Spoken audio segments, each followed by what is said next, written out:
Assalamualaikum warahmatullahi wabarakatuh.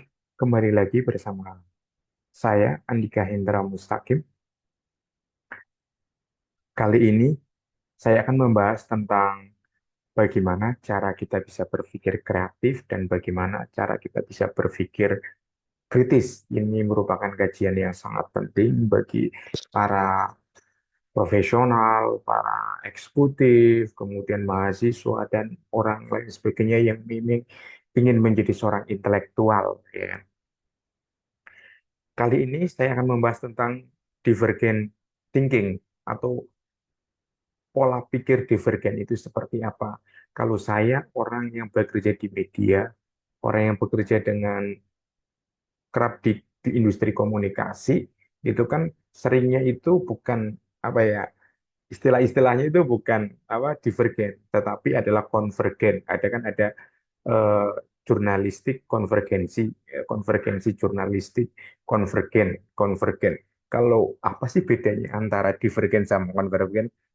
Saya jelaskan lebih sedikit tentang konvergensi ya.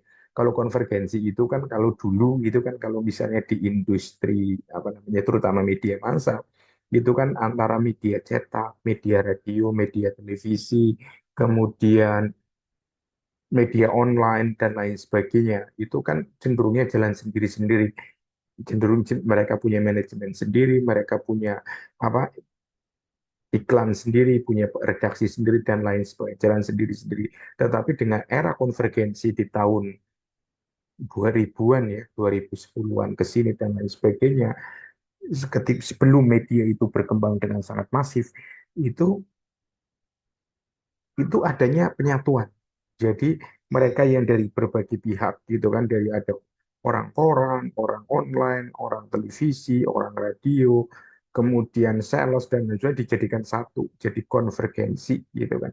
Jadi konvergensi itu kalau nggak salah jurnalis konvergensi masih ada di beberapa mata kuliah yang berkaitan dengan broadcast ya atau berkaitan di beberapa di kampus yang memang fokus kepada broadcasting ataupun jurnalistik. Jadi lebih bersifat atau fokus untuk menyatukan atau berfokus untuk mendefinisikan.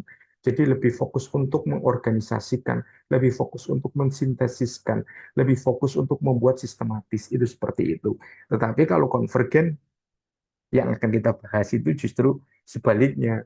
Semuanya itu disebar dan apa konsep-konsep konsep-konsep divergen ini sebenarnya juga dikembangkan dalam sebuah ekosistem ya misalnya sebuah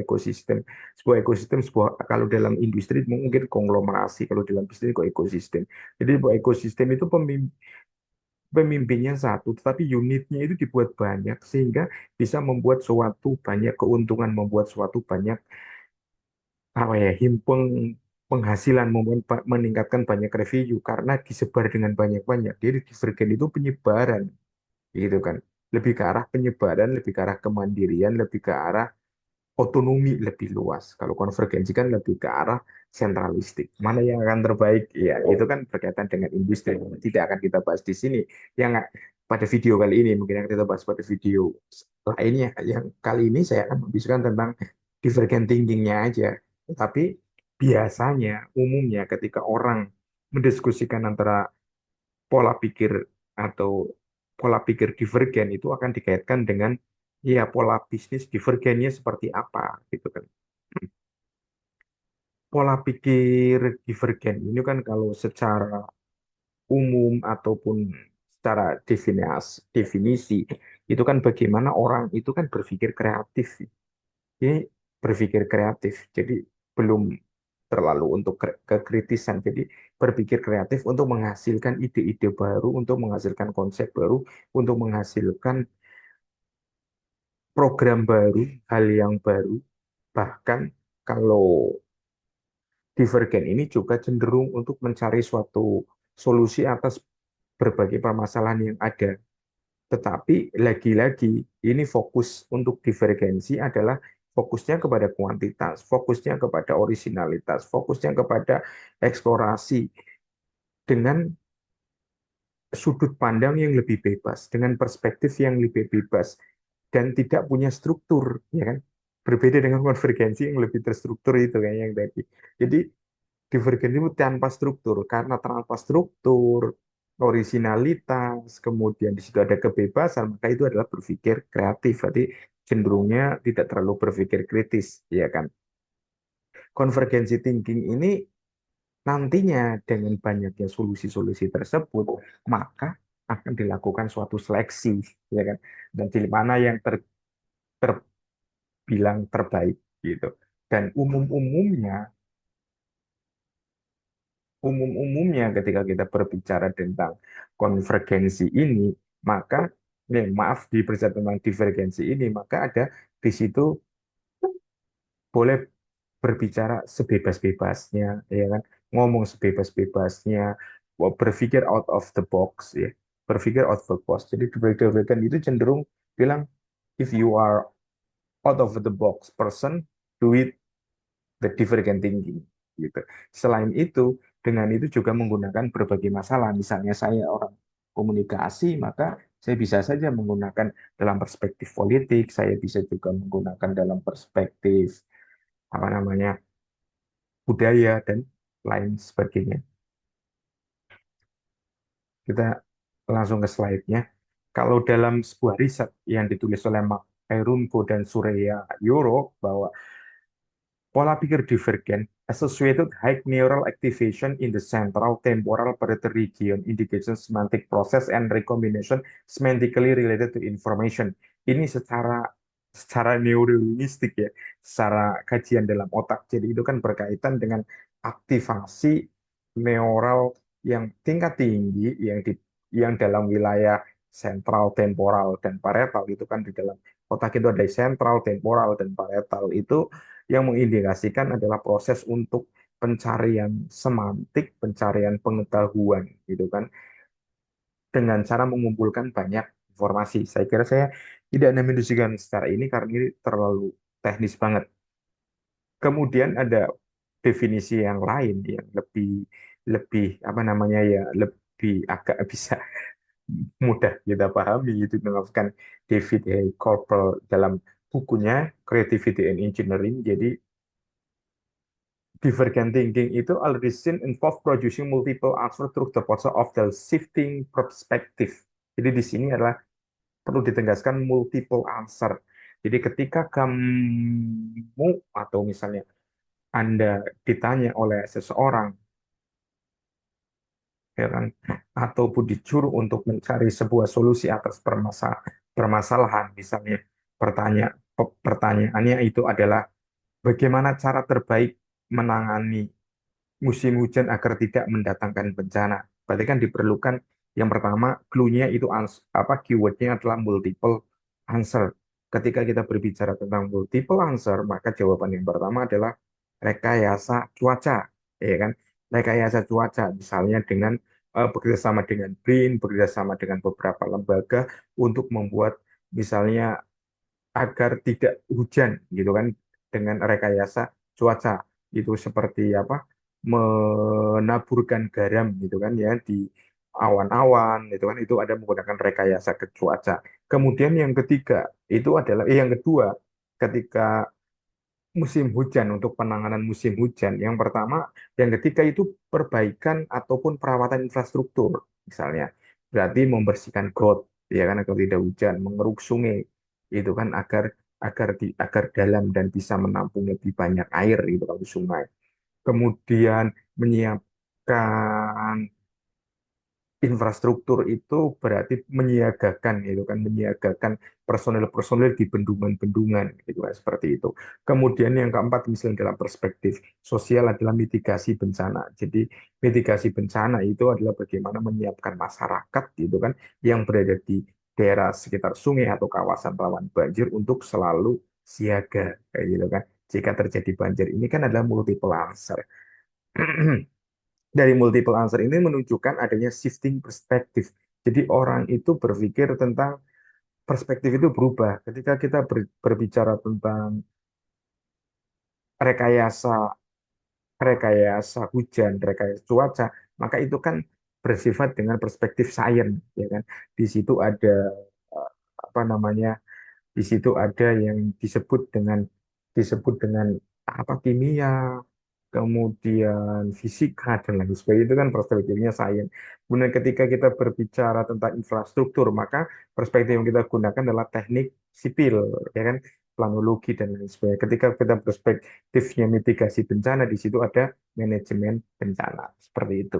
Jadi ada bayangan kan ya. Jadi menggunakan banyak perspektif menggunakan banyak sekali perspektif dalam penanganan dalam pemecahan permasalahan tersebut. Selanjutnya itu transforming it, for instance, through unexpected combination. Jadi kombinasi ketika kita misalnya musim hujan seperti saat ini, berarti kan ada tiga hal. Jadi itu dikombinasikan dan ketiganya itu bisa menjadi salah satu, bisa menjadi satu kesatuan yang tidak bisa dilepaskan. Misalnya ingin melakukan penambahan yaitu misalnya berkaitan dengan aspek religi misalnya ya aspek religi bisa jadi menteri agama, ulama dan lain sebagainya meminta kepada masyarakat agar berdoa agar hujan itu memberikan keberkahan itu seperti itu. Jadi dari empat elemen itu dibalut menjadi satu, gitu kan? Menjadi belonging together. Ada satu hal yang menarik ketika saya membaca Encyclopedia of Human Behavior. Ternyata di situ diungkapkan oleh Golfer, itu buku yang pernah ditulis tahun 2012, pernah saya baca beberapa tahun lalu, dan saya kutip lagi di sini bahwa ketika kita berbicara tentang divergent thinking, pemikiran yang divergent, maka kita akan breaking away from the past. Jadi lupakan mantan, lupakan masa lalu dan lain sebagainya. Ini penjelasannya bahwa ini proses penting creative process is breaking away from the past which function that we call divergent thinking to take direction from a very mode of the expression. Jadi kita ketika hujan itu justru dianggap sebagai suatu bencana misalnya kan. Tetapi tidak, itu dianggap sebagai suatu anugerah dengan cara mikir kayak hujan, dengan cara berdoa, jadi dengan cara perbaikan infrastruktur, dengan cara misalnya pengawasan yang lebih jelas dan pengawasan air apa saluran aliran sungai yang lebih jelas gitu kan. Dalam pendekatan yang lainnya misalnya kita bisa menggunakan ketika musim hujan maka di situ ada suatu hal yang apa sih, harusnya jauh hari sebelumnya itu ada persiapan kepada masyarakat ya terutama yang di daerah rawan banjir, rawan bencana dan lain sebagainya sehingga ada upaya bahwa ketika musim hujan akan datang antisipasinya itu adalah adanya bencana.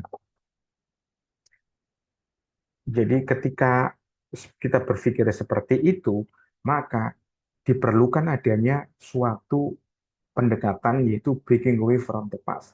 Kita tidak boleh gitu kan, tidak boleh berpikir bahwa bahwa hujan itu adalah bencana, hujan itu adalah musim yang menyulitkan banyak orang, ya kan. Tetapi kita harus berpikir lebih dari itu, yaitu caranya dengan memberikan penanganan-penanganan, mending memberikan pencegahan dan lain sebagainya. Ini kembali lagi, saya akan menunjukkan apa sih sebenarnya yang menunjukkan pola pikir divergen itu memang berbeda dengan konvergen. Kalau kita berpikir melihat itu kan dari pendapatnya Buden bahwa ada pola pikir divergen itu kan broader than usual range of fact from the existing knowledge. Jadi ketika kita berpikir tentang divergen, maka itu akan memiliki range fakta-fakta, evidence yang memang lebih luas dibandingkan knowledge yang memang sudah ada. Jadi ini lebih keren dibandingkan semantik apa yang tadi sebelumnya semantik creativity. Divergent creativity itu lebih luas karena kita memiliki yang perspektifnya lebih luas, ya kan? Dari hujan aja kita udah berpikir kayak hujan, kita udah berpikir tentang perbaikan drainase, kita udah berpikir tentang misalnya doa bersama, kita sudah berpikir tentang ada mitigasi bersama, itu kan sangat luas. Dan itu dikombinasikan jadi satu, jadi dalam misalnya dalam komunikasi publik. Jadi Vergen itu lebih mengarah kepada tepat untuk pemikir-pemikir untuk menghasilkan yang lebih bersifat komunikasi publik.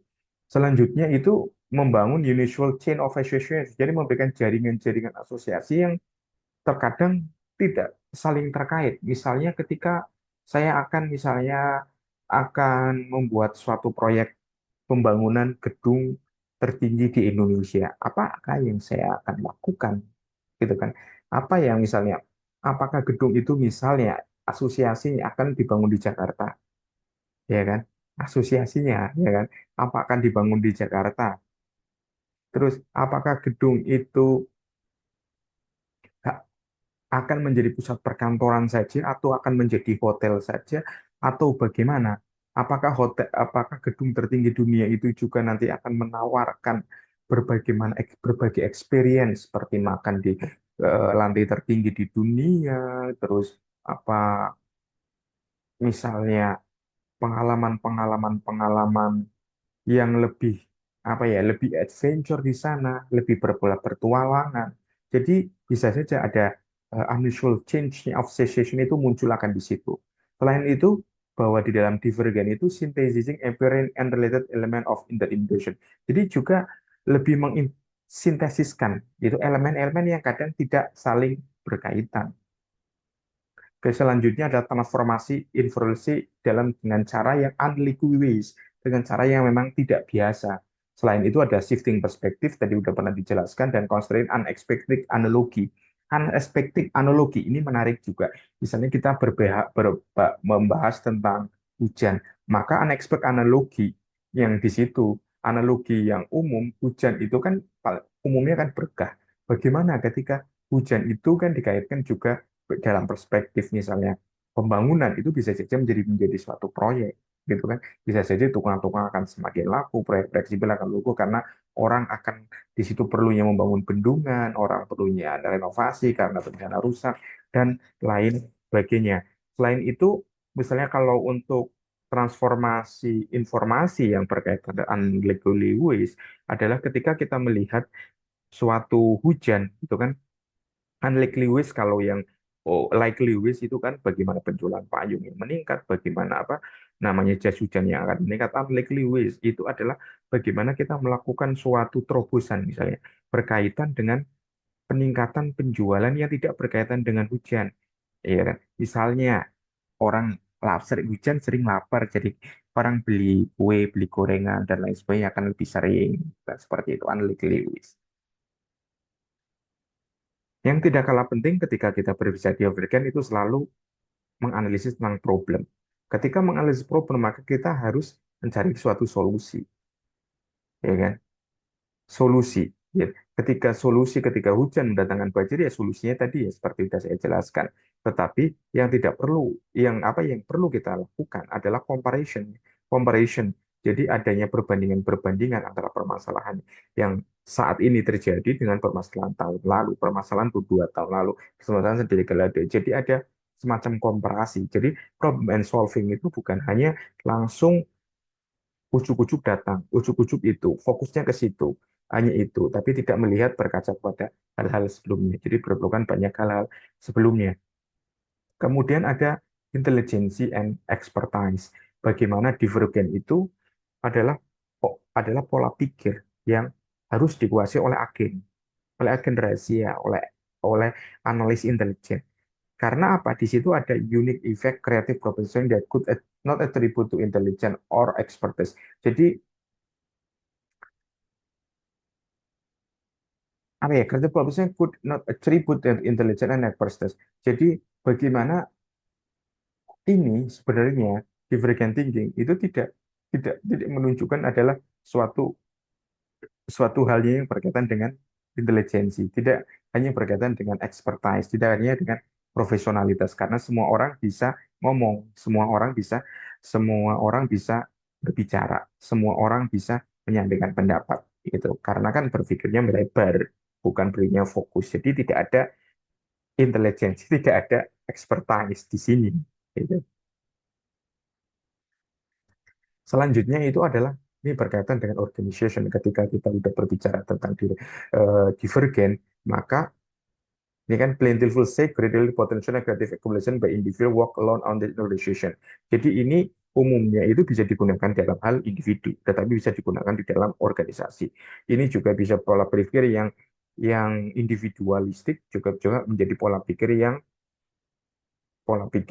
pola pikir yang organisatoris, dan itu bisa digunakan di dalam dua hal tersebut, sehingga divergent thinking itu juga menjadi skill yang dimiliki oleh seorang pemimpin, dimiliki oleh seorang mahasiswa, dimiliki oleh siapa saja, karena itu adalah bagaimana menciptakan suatu keunikan sehingga menciptakan suatu originalitas. Jadi dalam hal itu, maka divergent skill itu akan lebih menunjukkan bagaimana hal-hal yang negatif itu cenderung akan diabaikan. Jadi ini menjadi suatu hal yang sangat menarik, ya kan? Jadi dari pemaparan tersebut kita bisa melihat bahwa pola pikir divergen itu memiliki beberapa ciri khas, ya. Beberapa ciri. Yang pertama itu eksplorasinya itu tanpa batas, sangat luas, siapa eksplorasinya bisa dari A sampai Z, eksplorasinya dari selatan, utara, barat, daya, dan lain sebagainya. Ketika Anda membahas tentang hujan aja bisa dilihat dari perspektif mesin, lihat dari perspektif sosial, dari perspektif budaya, agama, dan lain sebagainya. Kemudian di situ adalah tidak ada batas, tidak ada apa namanya, tidak ada tidak ada benteng, sehingga semua orang bebas berbicara, bebas menghakimi, bebas menilai, memberikan judgement. Yang tadi yang paling penting kuantitas itu jadi opsinya itu dipilih A, B, C, dan sebagainya. Dan yang paling penting lagi itu bebas. Jadi ada suatu kebebasan. Kebebasan di situ itu spontan itu menjadi hal utama. Jadi ketika kamu memikir hujan, oh bocor misalnya rumah, ya kan? Oh, ketika milih hujan, motor mogok, bengkel akan semakin ramai. Oh, hujan, di situ misalnya aspal akan rusak, gitu kan? Proyek bisa akan terus berjalan. Jadi seperti itu. Karena itu divergen apa dalam konvergen yang apa namanya divergen itu menunjukkan bagaimana apa ya orang itu akan berpikir ya luas, bebas, dan tidak mempedulikan gitu kan, tidak mempedulikan keterkungkungan. Gitu. Ini menjadi hal menarik ketika teman-teman nanti bisa mengembangkan itu pola pikir Davidson dalam berbagai cara. Saya kira itu penjelasan saya berkaitan dengan pola pikir Divergent. Jika teman-teman memiliki saran, memiliki opini, silakan dikasih di kolom komentar. Jangan lupa subscribe YouTube 100% autentik. Terima kasih. Selamat sore. Assalamualaikum warahmatullahi wabarakatuh.